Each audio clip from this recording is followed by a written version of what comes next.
An important energy concept to understand is the difference between conservative and non-conservative forces. A conservative force is one where the amount of work done is not dependent on the path taken, but only the initial and final positions. For example, this is the case with gravitational potential energy.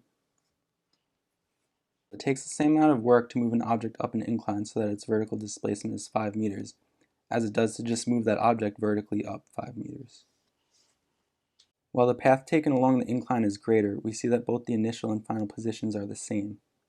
We see that the amount of work done is only dependent on the displacement between the initial and final position. The same amount of work is done in either case, except in the second case it's spread over a longer distance. In addition to gravity, the elastic force of a spring is another conservative force. The amount of work done is dependent only on the initial and final position of the spring. Non-conservative forces are different because the amount of work done depends on the path taken. An example of a non-conservative force would be the force exerted to push an object across the floor. In addition, the friction force exerted on this object would also be a non-conservative force.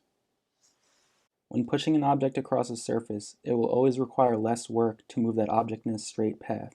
If an object is moved from an initial to a final position in a nonlinear path, the displacement will be greater, causing the amount of work done to also be greater. Both the force exerted on the object and the friction force will always be parallel to the object's direction of motion.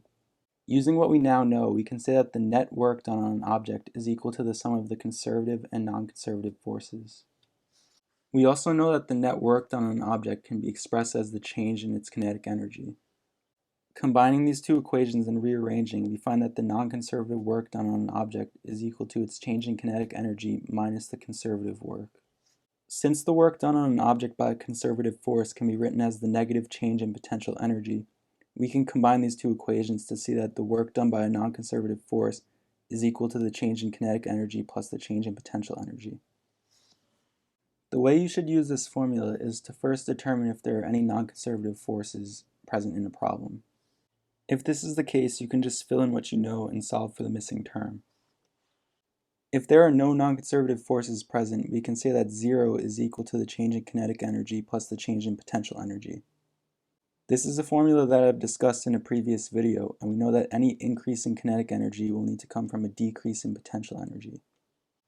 If there are no non-conservative forces present, we can say that E, or the total mechanical energy, is equal to the kinetic energy plus the potential energy. We can then say that E1 is equal to E2, meaning that the total mechanical energy at some initial time is equal to the total mechanical energy at a later time. This shows that total mechanical energy must always be conserved. I hope that this video clearly demonstrated the difference between conservative and non-conservative forces. Hopefully this gives you a greater understanding in solving some of the more complex energy problems. If anything in this video was unclear, feel free to comment below and I'll do my best to answer your questions. If this video was helpful, please give it a like and consider subscribing to the channel. Thanks for watching.